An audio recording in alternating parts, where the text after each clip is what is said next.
Hello everyone, greetings from Citizen Bone and Joint. My name is Dr. Kilaru, joint replacement surgeon at Citizen Hospital.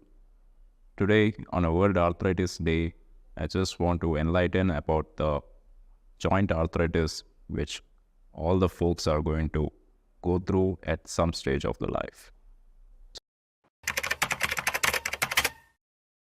So what is arthritis?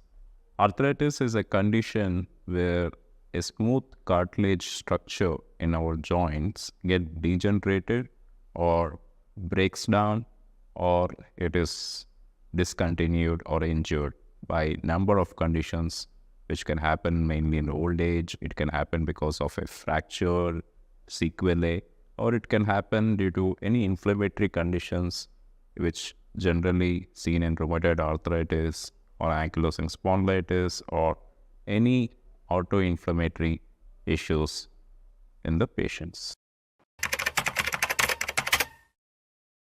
Types of arthritis are mainly degenerative arthritis, traumatic arthritis, and inflammatory arthritis, and infective sequelae arthritis. Now, most commonly we see is a degenerative arthritis, which also can be told as age-related or old age-related arthritis. It mainly occurs as the aging goes by. All our cells and all our tissues in our body are not going to function in an apt or a proper way unless lifestyle changes or regular healthy changes are made in our body.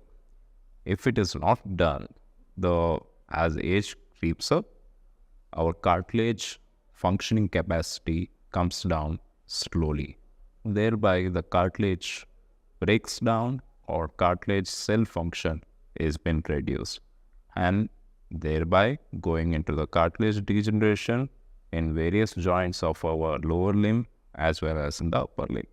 Mainly in lower limb is the first structures where the arthritis will be detected, and functionality of that individual who suffers with this degenerative arthritis most commonly comes with the pains in the lower limb, especially in the hip and the knee.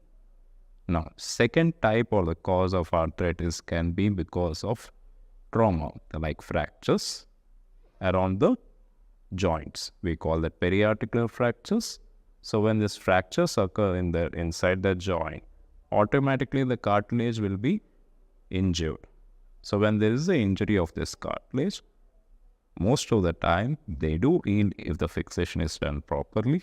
Sometimes if the fixation is not apt, or sometimes the nature of injury itself is very bad where there is a loss of cartilage, these people tend to follow up with a joint arthritis post-traumatic sequelae.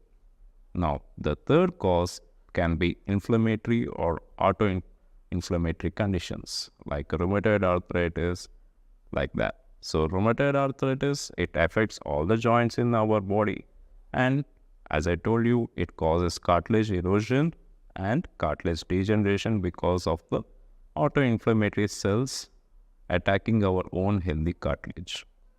Now the fourth cause is infective. Generally we see that in infection in the joints where post-infection the cartilage cannot regenerate, and thereby the functioning of the cartilage has been compromised. What are the common symptoms we see in a patient when they have arthritis are mainly is the pain, swelling, and functional disability in their daily living lives. Especially in case of degenerative arthritis in elderly individuals, they have a lot of functional disability due to this pain and swelling caused in the lower limb joints because of arthritis.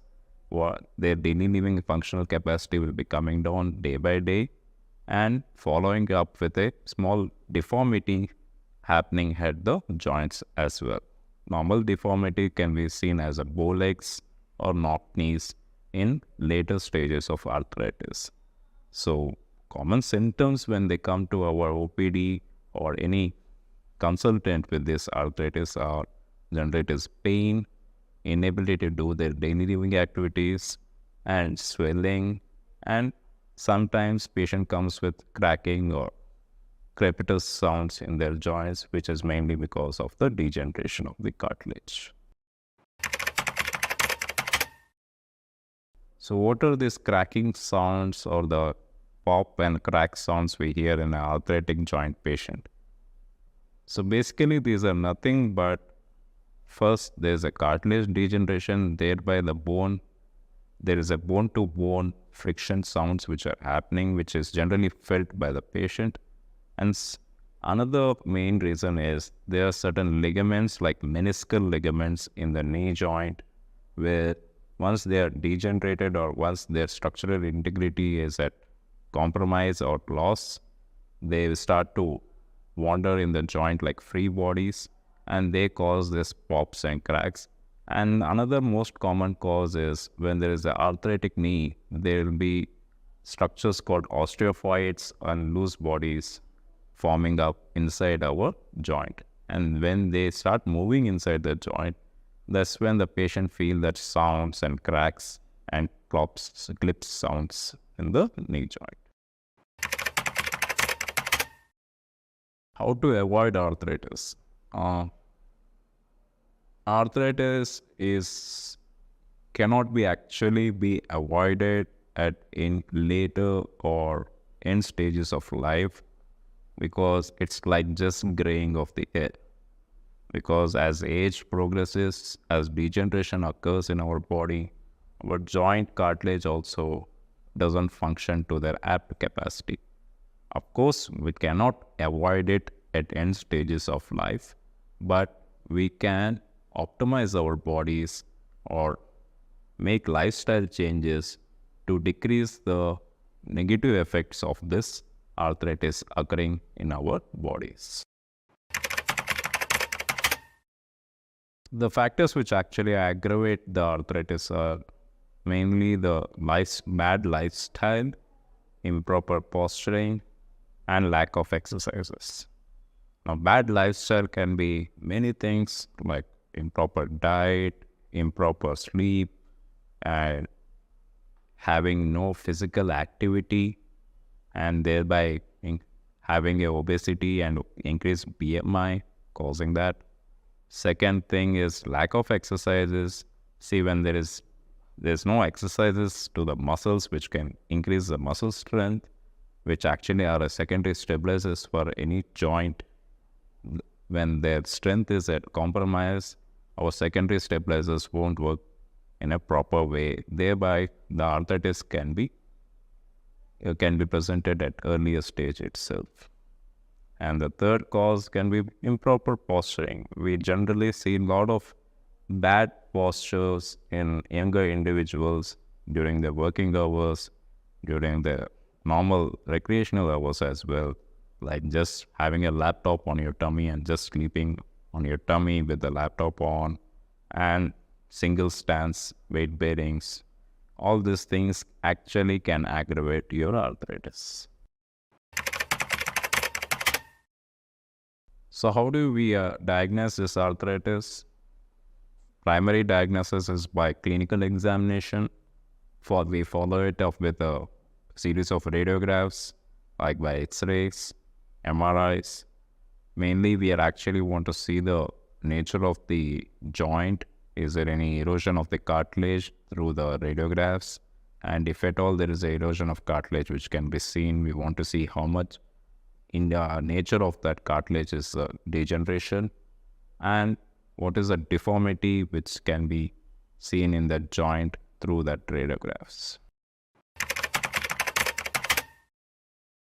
So what are these treatment options for these arthritic patients? The treatment options can vary from good physical rehabilitation and to recent advances in the joint replacements, and newer fields like stem cell regeneration also. But it always depends about that nature of the arthritis, localization of that arthritis, and intensity of the functional disability the patient has been suffering due to that arthritis. For example, If the arthritis is in the knee joint or a hip joint and patient is unable to do her daily living activities, having a lot of functional disability to do his or her daily living activities, and radiologically, if we see that arthritis is involving more than 40 percentile or 50 percentile of the joint involved, then the better and evidence-based management for that patient would be is a joint replacement. So when we come to the joint replacements, there are again many types of joint replacement. Suppose in a knee, there is a partial knee replacement and there is a complete knee replacement, either conventional or robotic. And likewise, vice versa in the hip joint as well. Whereas in the hip joint, there's a complete joint replacement. There's nothing called as a partial joint replacement. Now, what if that patient of his or her individual is having arthritis below 40 or below 50 percentile and having a lesser functional disability but still has pain? In those cases, we can do a joint sparing surgeries like high tibial osteotomies and hip osteotomies where the arthritis progression can be avoided further. Do exercises help for any arthritic patient? Yes, of course. By doing exercises, the strength of our muscles, which are, as I told you before, the strength of those muscles increases around the joint, which are basically the secondary stabilizers, which mean that they offload that joint and take the load on themselves and reduce the joint reaction forces on that arthritic knee. But this muscle strengthening exercises have to be done in a long-term perspective. It doesn't work in a short-term perspective. It always works in a long-term perspective, and in a long-term perspective, the pain also and as well as the disability of that patient also reduces.